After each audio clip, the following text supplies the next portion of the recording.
জয় মা তারা বন্ধুরা, আপনারা সবাই আমাকে বারবার জিজ্ঞেস করেন যে মা, ছেলে ভালো করে পড়াশোনা করছে না, প্রচণ্ড চঞ্চলতা বেড়ে গেছে, কিংবা মেয়ে পড়াশোনা করছে না, বা বাড়িতে যারা পড়াশোনা করছে চঞ্চলতা অস্থিরতা দিন দিন বেড়েই চলেছে। কিভাবে আমরা এখান থেকে বেরিয়ে আসতে পারি? বা আপনার কাছে যাওয়ার আগে বা পৌঁছাবার আগে খুব সামনে তাদের এক্সাম আছে, মা কিভাবে আমরা এই মুহূর্তে কোনো রেমেডি ছাড়াই ছেলে মেয়ের মনোসংযোগ পড়াশোনায় আরও দ্রুত বাড়াতে পারি?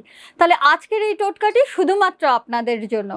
মনে রাখবেন বন্ধুরা, বুধ প্ল্যানেট আমাদের যদি কোনো রকমভাবে ডিস্টার্ব হয়, তাহলে কিন্তু আমাদের পড়াশোনায়, যদিও বা একটি কোনো প্ল্যানেট নিয়ে কিন্তু এইভাবে কিন্তু প্রেডিকশান হয় না, তবু এখন একটা সঠিক এই সমস্যা থেকে বেরিয়ে আসার জন্য খুব ঝটপট যেটা করে আপনারা কিছুটা ফল পেতে পারেন, তার জন্য কিন্তু আপনাদের বুধ গ্রহের শুভ প্রভাব নিজেদের জন্মছকে বা নিজেদের ওপর কিন্তু তার প্রভাব বিস্তার করতে হবে।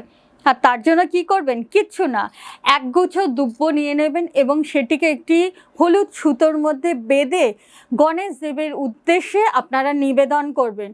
আর অতি অবশ্যই নিবেদন করার সময় মনে মনে নিজেদের মনের ইচ্ছেটা জানাবেন, এবং একটি বিশেষ মন্ত্র আছে, এটি অতি অবশ্যই 11 বার বলবেন। কি সেই বিশেষ মন্ত্র জানার জন্য কিন্তু অতি অবশ্যই আমার বুকিং নাম্বারে ফোন করে আমার সাথে দেখা করে নেবেন।